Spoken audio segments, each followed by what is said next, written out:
Atas kesempatan kami dari kelompok A akan menyampaikan hasil diskusi kami. Contoh dalam bidang kesehatan, termogen yang akan disuntik pada tubuh kita dan akan mengeluarkan hasil dari suhu badan kita, dan itulah outputnya. Terima kasih. Oke, kita berikan aplaus untuk kelompok A mengambil salah satu contoh, yaitu termogan. Dan untuk bagian port input dan output. Selain itu ada alat lain? Ada tensi, ada CT scan. Ya, ada tensi, kemudian ada CT scan. Jadi itu di bagian di bidang Kesehatan. Untuk sistem embedded di bidang kesehatan sudah paham? Sudah. Penggunaan sensor juga sudah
kita yang sudah menonton kita.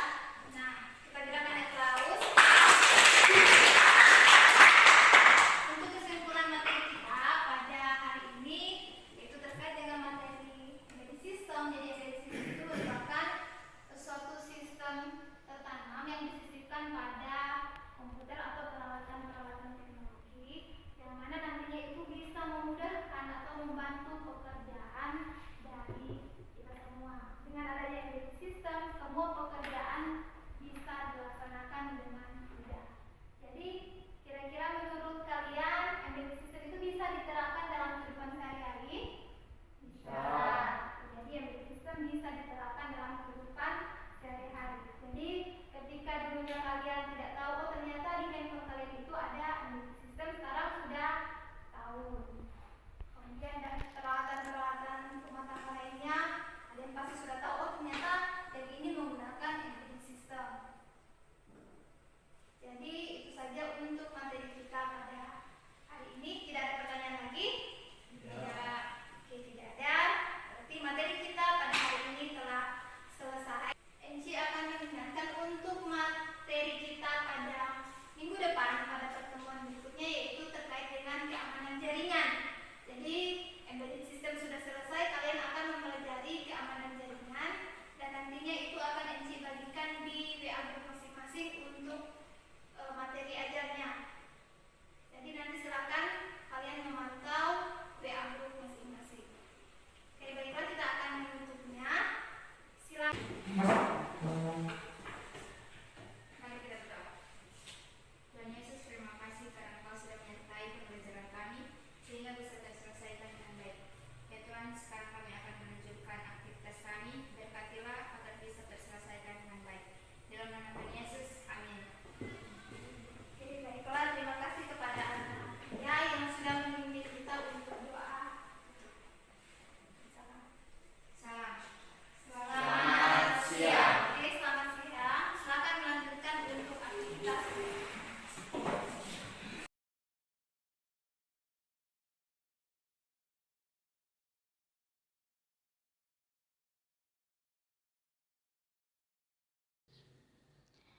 Terkait dengan refleksi hasil dan dampak, di sini saya telah membuat rencana evaluasi aksi 2 perangkat pembelajaran inovatif. Nah, di sini bisa kita lihat sudah ada jurnal refleksi pembelajaran, di mana untuk jurnal refleksinya saya mengambil jurnal refleksi model round robin. Di sini sudah ada identitas yang harus diisi. Kemudian ada beberapa pertanyaan juga terkait dengan bagaimana proses atau kegiatan pembelajaran yang berlangsung pada hari itu. Kemudian selain jurnal refleksi, juga di sini terdapat lembar observasi penilaian sikap dan pencatatan sikap selama kegiatan. Nah, di sini diambil penilaian sikap aktif dalam pembelajaran. Kemudian ada juga penilaian sikap bekerja sama dalam bekerja kelompok. Kemudian juga ada penilaian sikap saat diskusi kelompok.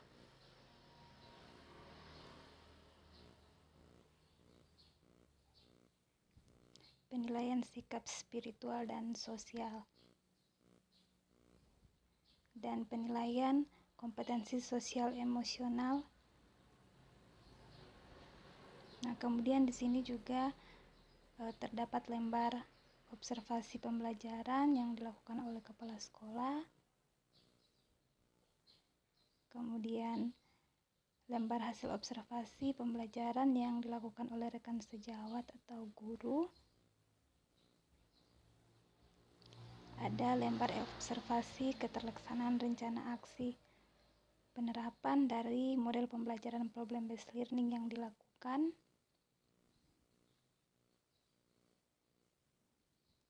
Kemudian ada penilaian hasil wawancara. Di sini sudah terdapat instrumen wawancara, pengembangan, penilaian proses dan hasil belajar. Kemudian juga dilakukan survei kepada murid, guru, kepala sekolah maupun orang tua. Nah, di sini lembar surveinya untuk siswa.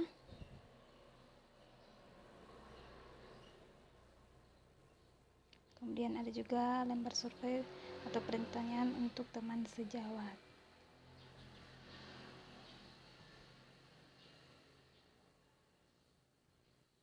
Nah, kemudian yang terakhir ini ada instrumen artefak hasil belajar siswa. Nah, terkait dengan hasil dari proses pembelajaran yang dilakukan oleh siswa terkait dengan materi yang telah dilakukan dalam proses pembelajaran dalam kelas.